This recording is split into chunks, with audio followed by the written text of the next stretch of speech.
Well, good morning and welcome again to our Bible study. As you know, we're looking at the book of Judges. We're looking specifically in the several weeks at the life of Gideon. As you saw on the screen, we're in lesson 9, and we're going to be looking at Judges chapter 7, verses 1 through 11 this week. The title of the lesson is The Selflessness of the Conquering, and that has to do with the means by which God is going to help Gideon select the army that is going to be a part of his battle with the Midianites. We'll talk more about that in a moment. But one of the things I want to say as we get started today is that, yes, last week's lesson was long. We only studied 5 verses, but it took an hour and 10 minutes, and I appreciate you enduring that. I know it was long. I wasn't planning for it to be that long, at least as I prepared for all the things I felt needed to be said. I didn't think it would take that long. But at the same time, I don't think I want to apologize for it being that long. If anything, it's important for us to go through the details as much as possible. And I think it's important from time to time, not only to deal with what a text teaches, but also deal with what a text does not teach. And I do think it's important that we recognize that what this text did not teach when we dealt with the fleece last week was that that Gideon was trying to discern the will of God. Rather, as we noted, Gideon knew the will of God, but there were some other things in place. Gideon was certainly not trying to discern the will of God, as we said, or the plans or the promises of God. Those were already given, and those were clear to him as well. And I think we did a good job of making that clear and then pointing out, if we're going to make application, what we needed to do in order to accomplish that or to make some sense of the text. Clearly, though, Gideon was aware, and I think what I could have done a little bit more last time is focus on another aspect of that text, and that is, instead of not only dealing with the text and what it didn't teach, but then focus more on what it did teach. And what we find taking place here is that in light of Gideon knowing what God's will and promises were, what he dealt with then was doubt. And many of us deal with doubt. The question, of course, is still, in the way that Gideon dealt with his doubt, is there anything in there for us to glean or to emulate? I made it kind of implicit about the doubt when I included at the end of our lesson in my prayer that Gideon was much like the man whose son was sick, and Jesus said to have faith. And the man said to Jesus, I believe, help my unbelief. And I think that's what we saw there with Gideon. Looking at his background, was trying to make some sense of his new relationship with God and trying to get through those doubts. Again, I don't think that what we would do in dealing with those doubts would be the same as what Gideon does or did, but it does raise a question. When we doubt, what do we do to overcome those doubts? What is the appropriate way to overcome those doubts? Clearly, often we have doubts, just like Gideon did. We can relate to Gideon in that respect, and I think there's a way in which then the text is meaningful for us beyond some of the things that we said last week. We're seeing in Gideon someone called by God who has doubts. And the question then is, when we have doubts, what do we do to overcome those? So let me just say here, Gideon may not provide us a model for how to deal with doubt, but certainly we can relate to him in his doubts. Another thing we can say is that God is there with us in our doubts. Gideon had his doubts. God didn't abandon him. God continued to work with Gideon, and he helped him express those doubts. He's also with us when we express our doubts. So Gideon was acting out of fear as well, and many times we have fear. And as a result, again, while he is acting out of fear and we have our fears, the question at the end of the day is, how do we deal with those doubts and fears before God? One of the things I'll point out to you at the end of our lesson is God's not concerned about our fears either. And what I mean by that is that doesn't stop him. And what I mean by that is it's okay for you to have fears, and he has a ready plan to deal with those fears and help you to overcome those. While God has already made his promises and confirmed them with signs to Gideon, he's going to now give Gideon yet another piece of evidence that his promises are with him. And all this is going to happen even as God has said that it would happen.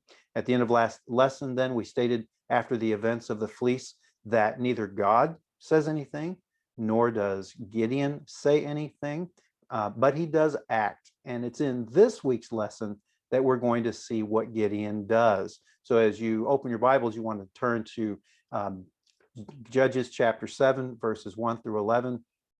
And as I said, at the end of chapter 6, Gideon doesn't say anything, doesn't do anything. God doesn't say anything and doesn't do anything. But when we quote, turn the page to the next chapter, we do see what the result is. What I want to do now is go ahead and show you a couple of slides. One that, again, repeats for us the cycle that we're looking at and where we are in that cycle. And I do want to give you then an outline of our text today. I think it'd be pretty easy to do this time. So first of all, you see there the lesson number 9, selflessness of the conquering. That's assuming, of course, that those who are going to help with the conquering are acting selflessly. That's true to some extent. But where we are right now, if I can show this to you, we are right here still in the deliverance section. And then the outline that we're going to be looking at today in verses 1 through 11, we're going to see the author talk to us about the battle positioning. So verse 1 is going to set the scene for the battle. And then what we're going to see, and many of you are familiar with the text, that God is now going to help Gideon determine who is actually going to fight. And so in verses 2 and 3, we're going to see the first reduction of the Israelite forces. Verses 4 to 8, we're going to see the second reduction of the Israelite forces, and that's going to be a rather interesting test. And then we're going to see verses 9 to 11. They're going to conclude our lesson this week, but they can also serve as an introduction for our lesson next week.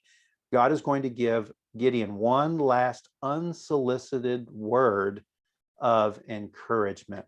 So let's go ahead and take a look at this passage moving forward a little bit. So let's take a look as we go through the text, and let me read each section and then we'll talk about each section. So first, verse 1, positioned for battle.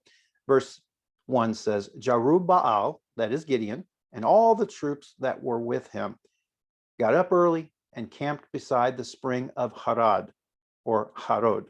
The camp of Midian was north of them, below the hill of Moreh in the valley. Now, I'm going to take some time today to show you some visuals that I think are going to be very important for us to see what's going on. In the past, I've shown you some maps.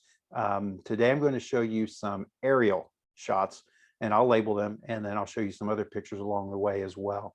First of all, it's interesting that the author does talk about Gideon as Jerubbaal. You see that already near the end of chapter 6. We're told that his name was given as Jerubbaal, and we're told that the reason for that is because he contended with Baal. The author, for some reason, feels the need to tell us that he's going by Jerubbaal here, and then calls him Gideon. We'll see that again later in the text. It is kind of a striking feature there. It may be that the focus here is on someone who is now contending with Baal, is now going to contend with enemies as well. So we don't know all that's going on with the text there. The other thing we're told is where they are stationed. And so let me go ahead and show you a little bit about that. I think that's going to be important for us to see some visuals here. So bear with me as I go through about 4 slides and note where we're looking at. The first slide that you're going to see is one that I've shown you before. It's a view of the Jezreel Valley from Mount Precipice. And what I want you to see here is something that I didn't show you before.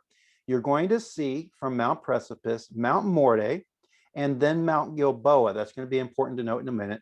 These mountains look very close together, but as you'll see in a couple of slides later, they are actually a few miles apart. And this is actually not the full part of the Jezreel Valley. The Jezreel Valley is going to actually be later between these 2 mountain passages and into this area here. But still, this gives you an idea of how flat the land is from the different mountains. To the left over here is going to be Mount Tabor. You'll see that in a moment as well. But I want to give you a visual here. So let's go ahead and take a look at the next slide. And this is going to be an aerial. This is an aerial over Israel. It's a modern view from Google Maps. You can see the red dot here indicates Nazareth. That's actually Mount Precipice. And when you look east, you'll see Mount Tabor.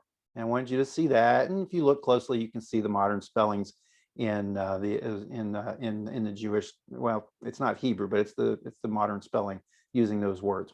Then you see Mount Moreh. We saw that mentioned in the text. And then you see Mount Gilboa. If you were looking closely at the previous slide, you saw a road running north and south from Mount Precipice. That's this road here. And there are a couple of other bodies of water there. I'll point that out in a moment as well. But what I want you to see is this area right here in this place is the passage. This is the Jezreel Valley. You can actually see Megiddo listed here, and you'll see Jezreel in this area as well. What I want you to see then is the spring of Harod. That's this arrow here. We're going to look at that in a moment even more closely, but I think it's important to get a view of all that's going on. Again, there's Nazareth, there's the Sea of Galilee, there's the Jordan River, and then the key issues that we're going to be looking at are the areas of the spring of Harod at the foot of Mount Gilboa and Mount Moreh, or the hill of Moreh. Looking a little bit closer, you can see the modern spellings there in the green. I've gone ahead and put some squares or rectangles around that. There's Mount Moreh again. This is Mount Gilboa down here, and there is the spring of Harod. One last slide before we get a little bit closer. You can see from a 3D image, the valley in between, the Jezreel Valley in between here. And you see Mount Moreh again and the spring of Harod. This looks close, but I want to give you another bit of perspective here, that as we go through this, you're going to see that they're actually a little bit further apart, although if you're up on the hill of Mount Gilboa, not all the way at the top, but as you climb up Mount Gilboa from the spring of Harod, you will actually be able to see into the distance. But I want you to see about how far this is. We're talking about an area from the spring of Harod to the foot of Mount Moreh is about 3.8 to 4 miles long. And the reason I put it that way is there's a little bit of, it says 5,000 feet for the distance I was looking at. This is about 20,000 feet, but we're looking specifically from the spring to the foot of Mount Moreh. The point that I'm making here is that the armies of Israel are going to be over here, and the armies of Midian, the Amalekites, and the peoples of the east are all settled in over here and around this area. I think it's going to be very important for us to note when we look at this text, how this is all playing out. So let me go ahead and look at the text a little bit more. And then as we go through it, I'll show you a couple of other slides and some resources I think will be very valuable for you to look at as we go forward. So now we see the positioning for battle. Gideon has has his people with him. We looked at that last week and noted that there were people from his own clan, the Israelites, the tribe of Manasseh, and then we saw the three tribes, Zebulun, Asher, and Naphtali, all joining him. Now we see they are gathered, and this is what God says. After they've gathered, you have the Midianites in the north, and then you have the Israelites south of them a few miles. Verses 2 and 3 deal with the first reduction of the forces. The Lord said to Gideon, "You have too many troops for me to hand the Midianites over to them, or else Israel might elevate themselves over me and say, I have saved myself. Now announce to the troops, whoever is fearful and trembling may turn back and leave Mount Gilead." So 22,000 of the troops turned back, but 10,000 remained. First, let me start with that last part there. This is the first that we've heard of the size of the troops in Israel, or that joined Israel. We had 32,000 to start, 22,000 leave. Notice the criteria here. If they are fearful and trembling. Well, I like to look at this text in 4 stages. First, there's the assessment of the situation. And the assessment is God's assessment.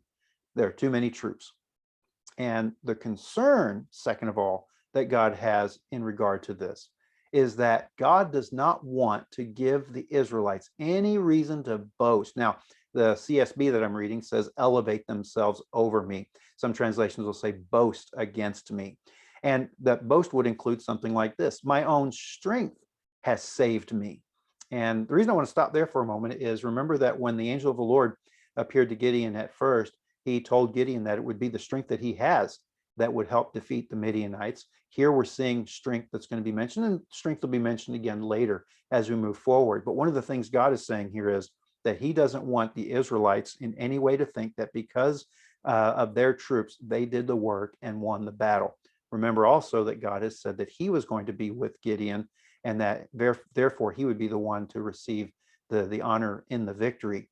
The point that we also want to look at is, strangely enough, all that God said was, if you're fearful and trembling. There are 2 things to look at in that regard. First is This is not the first time that God has said, if you're afraid, go. Remember in Deuteronomy 8, verses 16 and 20, this was the same criteria given when the tribes of Israel going into the wilderness, or were getting ready to get up toward where the promised land was, that they were just told if they were afraid, they didn't have to fight. Okay, so it says basically that they would be able to do this with God's help. And if they were afraid, then they can stop. Now, one side note to that, it's also in that text where God says, it is not you who are going to get the wealth of the land, but it is I who give you the power to get wealth. And I just want to bring that up because many times people in the prosperity gospel will use that as a reason to talk about wealth. And the point there is that it's God that's going to give you the victory, not you yourself. It's not a promise of wealth. It's a word about where that source of wealth would come from. And of course, he's speaking specifically to the Israelites in that time, getting ready to go into the promised land. We've looked at the assessment. God says there's too many. His concern is that if they go with that many, they'll boast. And so what is the solution? As we said, he asks a simple thing. If you are afraid and trembling, if you are fearful and trembling, then you can just leave. Go and leave Mount Gilead. Now, we've already mentioned Deuteronomy 16 or it's 28. I should have said this a moment ago. It's Deuteronomy 20, verse 8 that deals with the idea of leaving if you're afraid. I apologize for that. But there's also something interesting going on here with the words fear and trembling, or fearful and trembling. The reason is interesting is because the word for trembling is the word Harod, which is where they are. They're at the springs of Harod, or the spring of Harod, which we know today as Gideon's spring. Fearful is from a Hebrew word that sounds like the word Moreh. It's the word Moreh. It sounds like Mount Moreh. And so it's interesting there that we have a connection there. I don't want to overplay that, but if you studied the Old Testament enough, you do recognize that words mean things. And it's important to see the connections between those words and the situation at hand. Well, the result then, given the option to leave because they were afraid and trembling, 22,000 left. That meant 10,000 were there. This is the first time we learn how many troops had actually volunteered. That is an interesting side note. When the clarion call went out throughout those tribes, many showed up, and now many are leaving. One side note to that side note is this. They're at Mount Gilboa. And so what is the point of saying that they could leave Mount Gilead? Well, there are a couple of options here.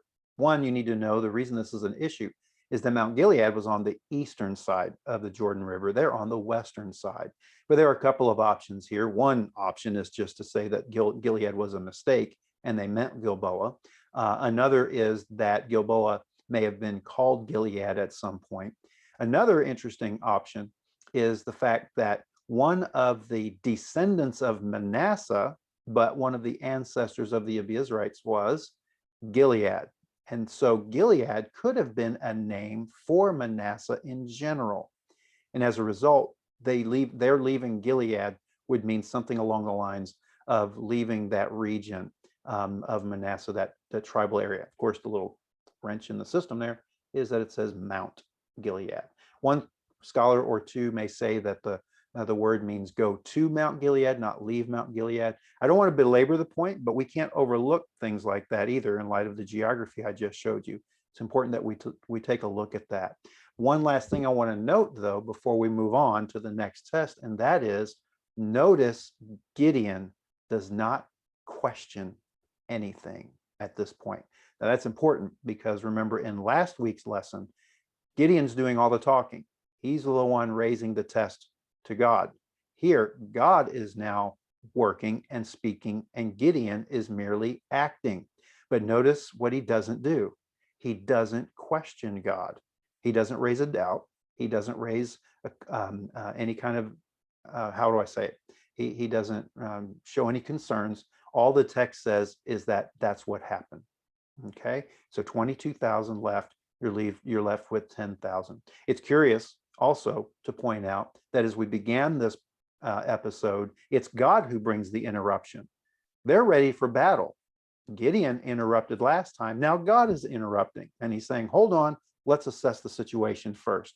Well, then you have verses 4 to 8, which is the longer part of the section, and you have a little bit more involved here. So there's another test involved. Let me read it, and we'll go back to the same 4 points that we just went through with this first test. Verses 4 to 8 read this way. Then the Lord said to Gideon, there are still too many troops. Take them down to the water, and I will test them for you there. If I say to you, this one can go with you, he goes. But if I say about anyone else, this one cannot go with you, he cannot go. So he brought the troops down to the water, and the Lord said to Gideon, separate everyone who laps water with his tongue like a dog, and do the same with everyone who kneels to drink.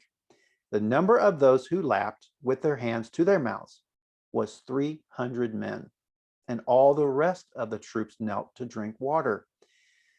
The Lord said to Gideon, I will deliver you with the 300 men who lapped and hand the Midianites over to you.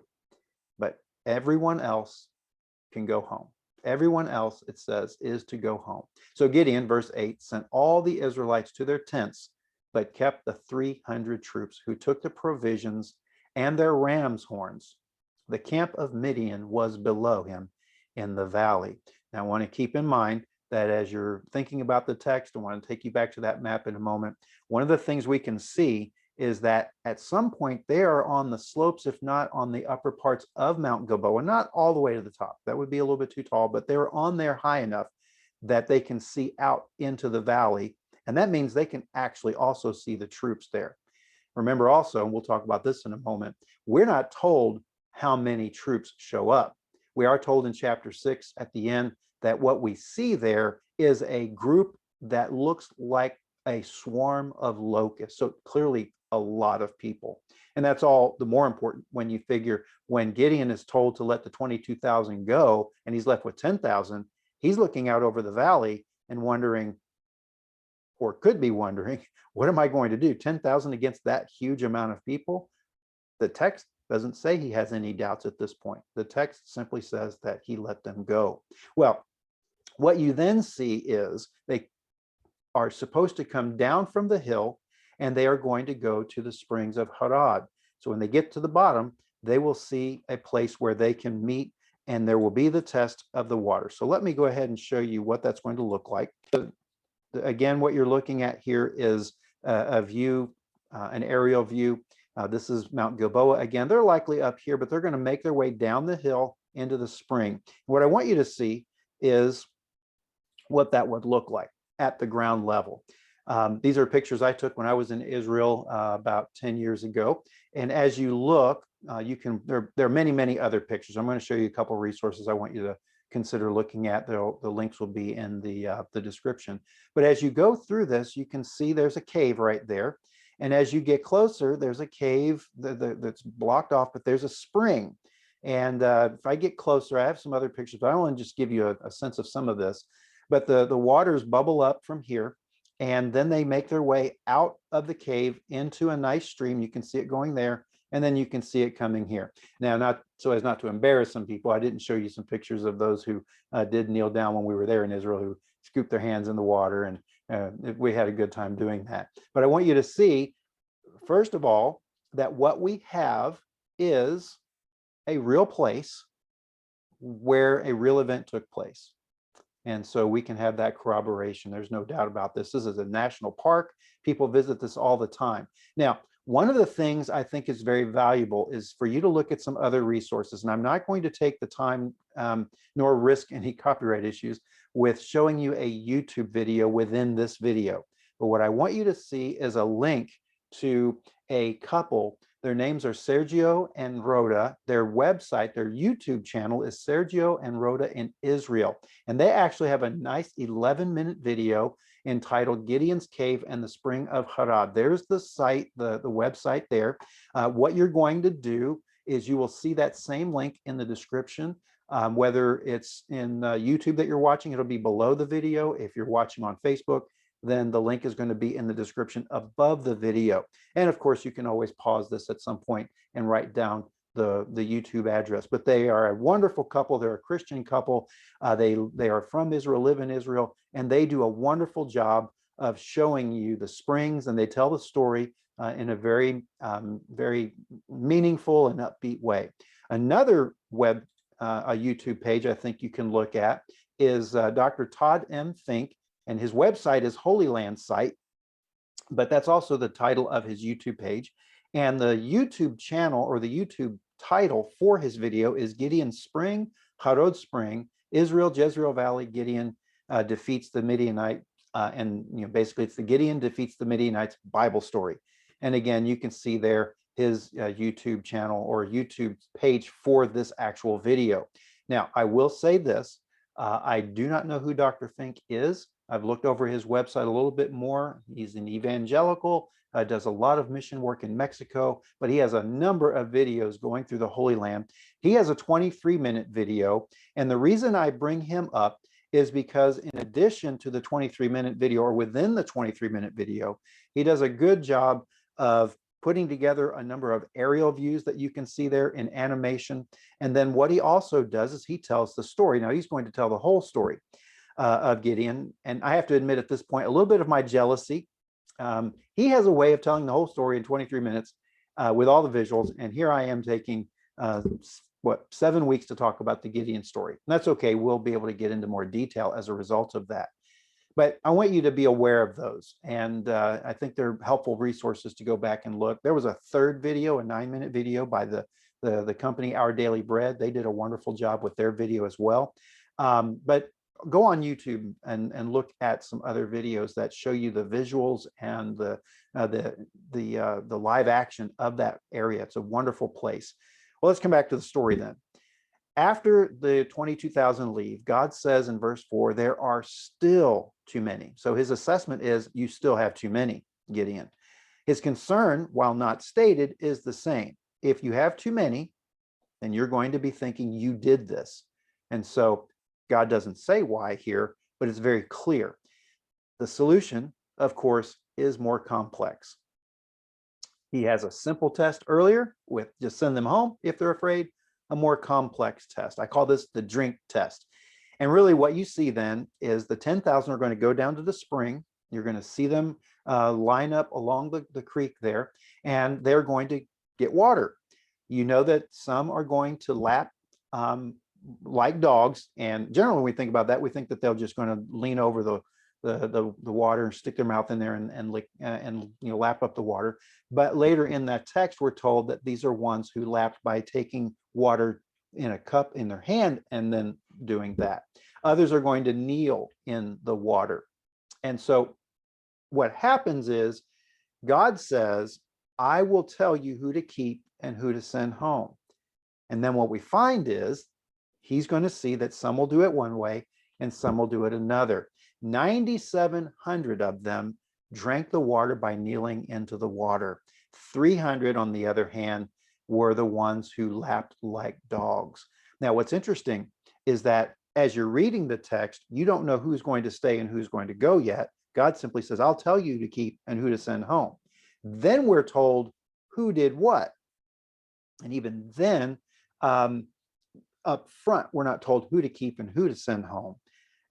We will, because we read the text already, know, of course, but I want you to get the sense here that while this is taking place, Gideon is separating people by what they do. He doesn't know what God's decision is going to be until everyone has drunk the water.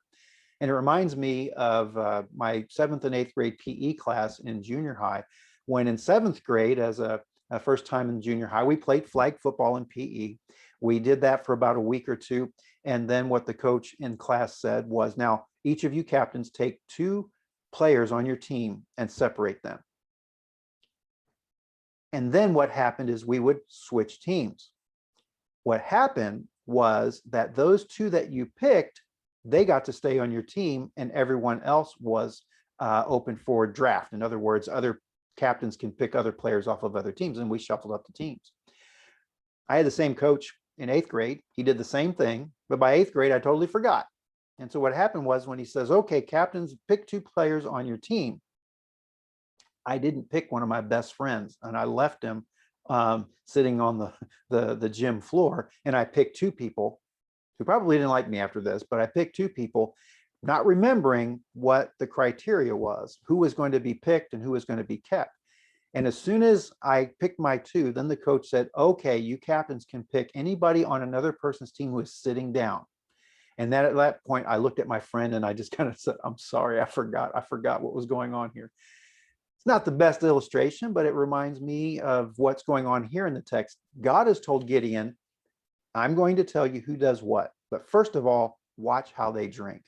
In the end, what happens is we have 300 that take the water up and lap it like a dog. And then we have the other 9,700 who get into the water or kneel into the water.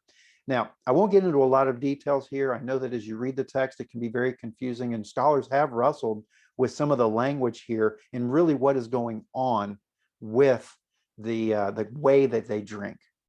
One is, what is actually lapping like a dog by bringing the water to your mouth in your hand? The other then is, why those 300 and not the other 9,700? What is it about bringing the water up to their mouth that made them worthy or maybe unworthy to be chosen? And the reason I say it that way is, up to this point, the ones that were dismissed were those that were afraid. These that are kept are ones that lapped with their hands. But is that a positive thing or is it a negative thing? It's hard to say. One scholar has suggested that those that did that with their cup to their cupping the water to their face and lapping it up like that were the most inattentive, the least vigilant of the assembled forces. If that's the case, then the point is that what God has done is left Gideon with the more inept people. And if that's the case, you can see how everything builds onto another. If that's the case, then what God is demonstrating is he is going to use Gideon with the least capable people to win the victory. So what happens? Only God could get the credit. A couple other things to think about, though, when we look at the text and try and wrestle with what all this means. Remember at the beginning of the text, God said, I will tell you, or he says, I will decide who stays and who goes. Then he gives the test. Two things are in place here. One is God said he was going to decide, and he decided. It was the 300.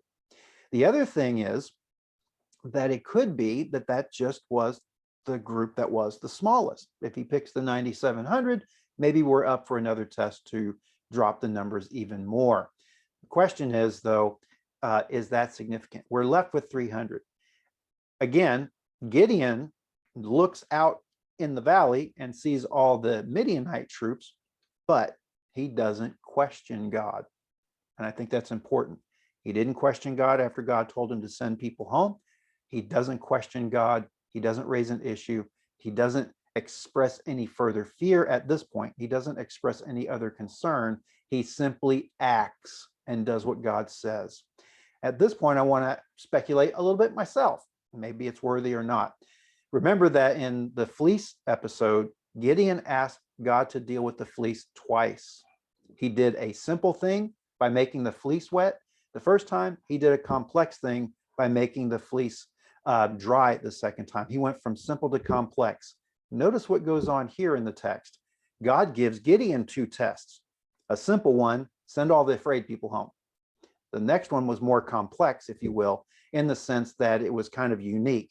Send the people home that they knelt down and basically put their face in the water, the 9,700.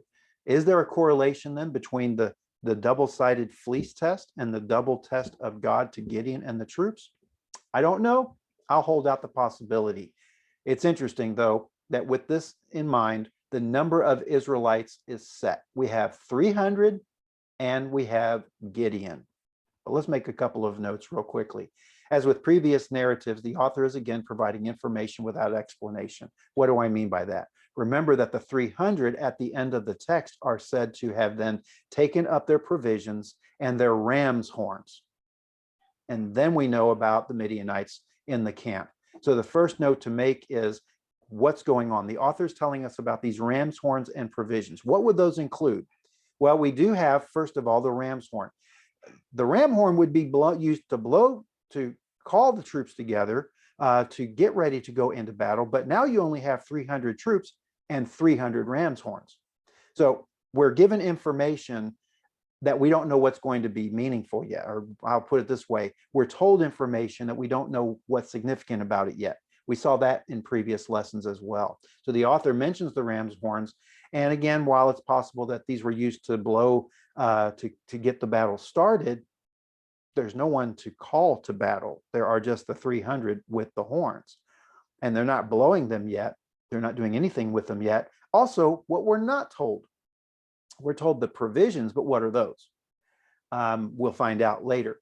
We know nothing about them taking up swords or anything like that. So the author is leaving things out.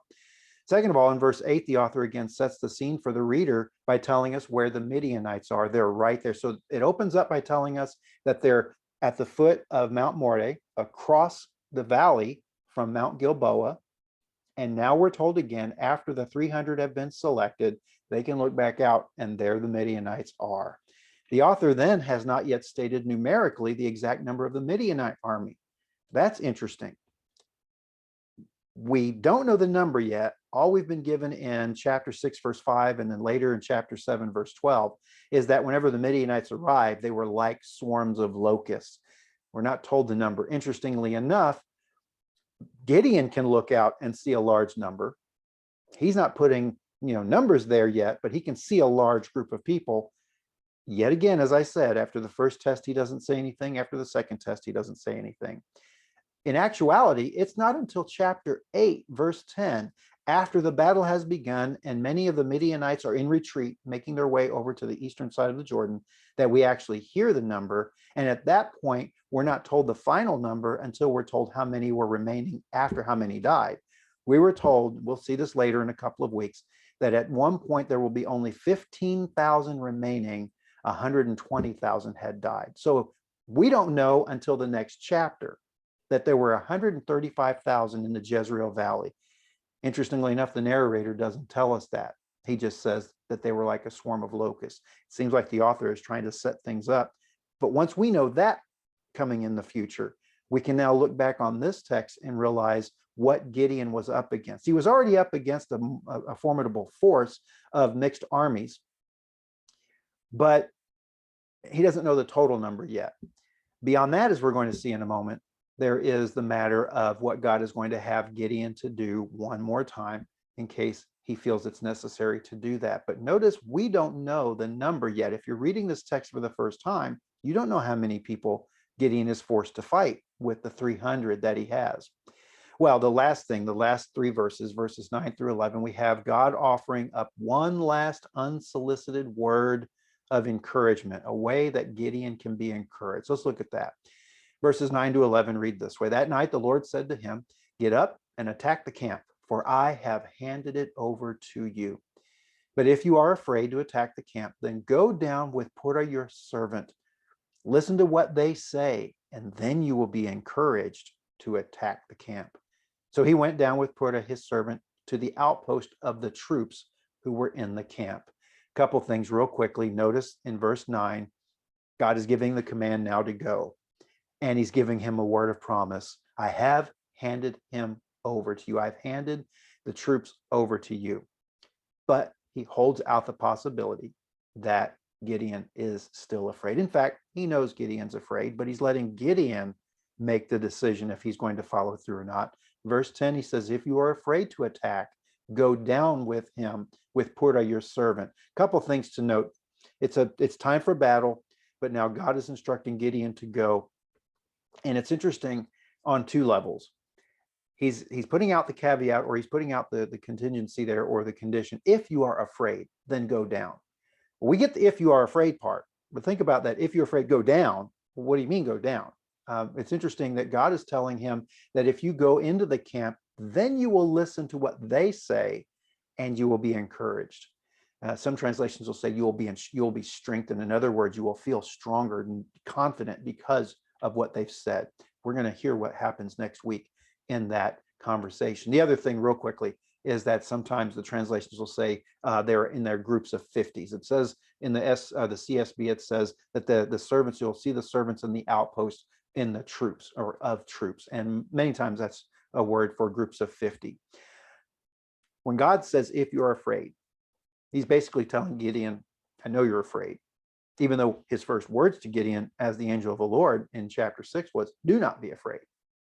Now, with real reason to be afraid, and he's expressed that in chapter 6, God is now actually recognizing Gideon's situation, and he's giving him the option, if you need further encouragement, go down. Now, what's curious about that, the question could be asked, why can't you just tell him? Why does he have to go down there and hear it? He says, basically, though, I know you're afraid. So the instructions are, you need to go down there. And when you go down there, what you hear will give you strength and encouragement. Now, what's curious about this also is that this is the first time we've heard the name Purah, P-U-R-A-H. It's one of Gideon's servants. He's going down there together. One thing I want you to keep in mind is the fact that in that map I showed you how far that walk is at night. So they went from Mount Gilboa, the foothills, the foot of Mount Gilboa, to Mount Moreh, into that region. Maybe didn't have to go all the way to Mount Moreh, but they had to get into the encampment of the Midianites. That's a good 2-3 mile, well, at least a 3-mile walk before you get to the camp at night.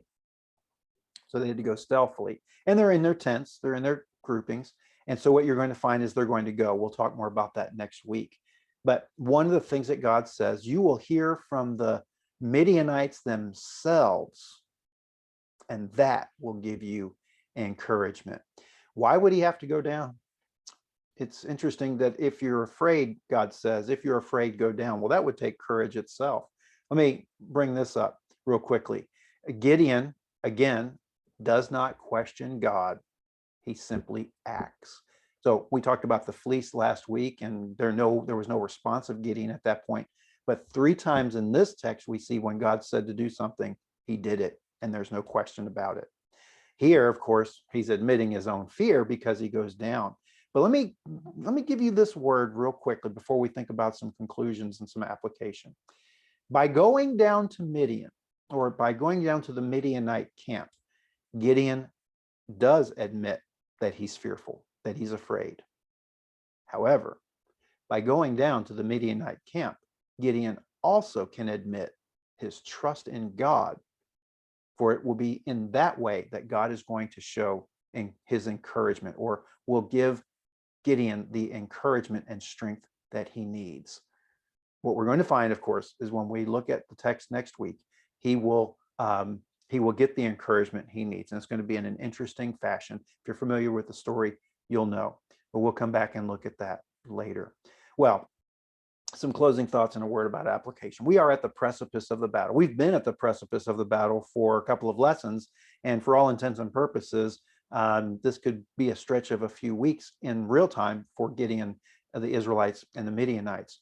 The author is taking his time to set everything up, but the point is we're seeing the development of Gideon as a judge and in his relationship with God. Yes, the ultimate thing is Israel being delivered from their oppressors.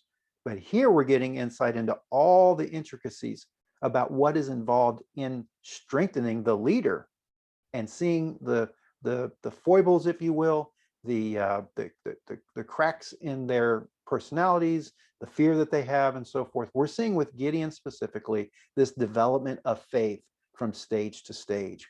He's gone from seeking signs from God in order to obey to obeying without raising any objections in the lesson that we've looked at today. And it's a process that has spanned only a chapter and a half in text, but in terms of time has spanned weeks, if not months. And so we are seeing this take place. Looking at them, what can be some application? Well, last week we dealt with the issue of questioning God, discerning his will, doubting him when he's giving us something to do. We've talked about putting out the fleece. So we're looking at, in that text, Gideon doing all the talking and God saying nothing. In this text, however, God is putting Gideon and the Israelites to the test. Gideon is not talking this time. Gideon is acting. And so we see the text going in the opposite direction. God is putting Gideon and the people of Israel to the test. As I said, we're going to see next week what Gideon is going to find, what words of encouragement he is going to get when he makes his way down to the Midianite camp. Some questions, though, of application. Are you able to trust God even as he is leading or instructing you to do something that is contrary to common sense? Think about this. Taking people and sending them home when you can use as many people as possible. Remember, we know that there are 135,000 Midianite troops. The author hasn't told us that yet. We know from reading forward. But even with 32,000 people of Israel, you're outnumbered, way outnumbered. When you think 32,000 up against 135,000, now he's down to 300 and is going to deal with 135,000. So God is going to be using unusual means with Gideon and the Israelites. He's ready to trust God now after going through an extensive period of time in that conversation and growth process. The question is, am I able to trust God when he's leading us, even to do something in an unusual way? Putting you in a position then that it can only be God who gets the credit when it's all said and done. And there's a lot of human pride there for us because we want him to take credit for it. And God has pointed out that the reason he's made the number so small is that will leave Israel with no doubt that it was God doing it, and they will have no way to boast that they had done anything about it. God would get all the credit. Are we willing to trust God so that when we do something for him, we know it's him actually doing it? Second question, how much do you require from God before you have a sense of trust about situations that you are enduring? Many people struggle, and there are many things that they face. And some people seem to go through any number of things. Others seem to really crack under the pressure. And they do question God. They seek God for a sign. They seek God for just some sense, something to let them know that he is there. The question for you and me, how much do you require? How much do I require from God before we can have a sense of trust? Again, I don't want to praise Gideon at this point for the fleece or all the questions that he gave prior to this. But one of the things we can say is that Gideon has worked his way into a position of trust at this point. How much does it take for us to get to the point where we trust God when we go through difficult times and we face a serious situation? Next, has God asked you to be part of something that when it was all said and done, the only one who could get credit was God himself? That's a little bit different question from what I asked a moment ago. Think about what you've been through in life, what you've been called to do. Has God asked you to be part of something that when it's all said and done, only God can get the credit for it? That's what God is asking Gideon to do here. He's delivering Israel from their oppressors, but it's really God bringing the deliverance. And I hope that when you think about this text as we move forward, you think of people like Moses, you think of people like Joshua, who were involved in situations where when it was all said and done, God brought the victory. It wasn't anything that Moses and the people of Israel did. It was nothing that Joshua and the people of Israel did. It was God doing it on their behalf. Some final truths to think about as well. God knows when you're afraid. And just like others before Gideon, God offers his presence. That's what he did for Gideon. Did that for people before Gideon. He'll do that in scripture for people after Gideon. Think of the number of times that God says, do not be afraid. And he knows that we're afraid at times. But God knows that. He knows when we're afraid, and he speaks to that. So he offers his presence. Second, God will not necessarily remove the reason for the fear. Now, clearly in this situation, the reason for fear is they're about to go into battle. But there are times when we endure things that God is not going to remove the fear, but help us work through that. The task itself will not go away. We still have to go through it. But as with Gideon, we can say not only does God offer his presence, he will offer his provision. And it's going to be interesting what God is going to be able to do with those 300 troops with so little. And I know that if you were familiar with the story, as we move forward, there will be some others that come along to help as well. A final word for this lesson: be patient going through this story. I know that as we read through it, there are a number of lessons. I've tried to find some application from each section of it, but as we go through the story, we want to unpack it as we go through the big picture. And so the account's not over yet. We've been going stage by stage, and the value of that is we see the development of Gideon. We finally are going to be at the point of the battle. And as I said, this is a place in the book of Judges where we have more detail about what's going on in the life of the judge and his relationship with God in the process, more than we have with any other judge in the book. And so there's a lot of detail given, but we can be impatient, and it means we want to get to it. But the problem is we need to look at the big picture as well. So we've looked at some minor, I say minor, we looked at some details with each section. We want to come back and look at some of the big picture as well. The account's not over. And when it is, we will have other applications to make as well.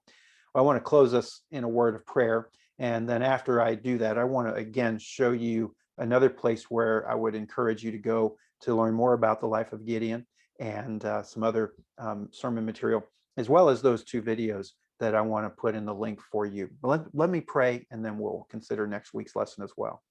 Father, we thank you for this day. We thank you for Gideon and his growing faith.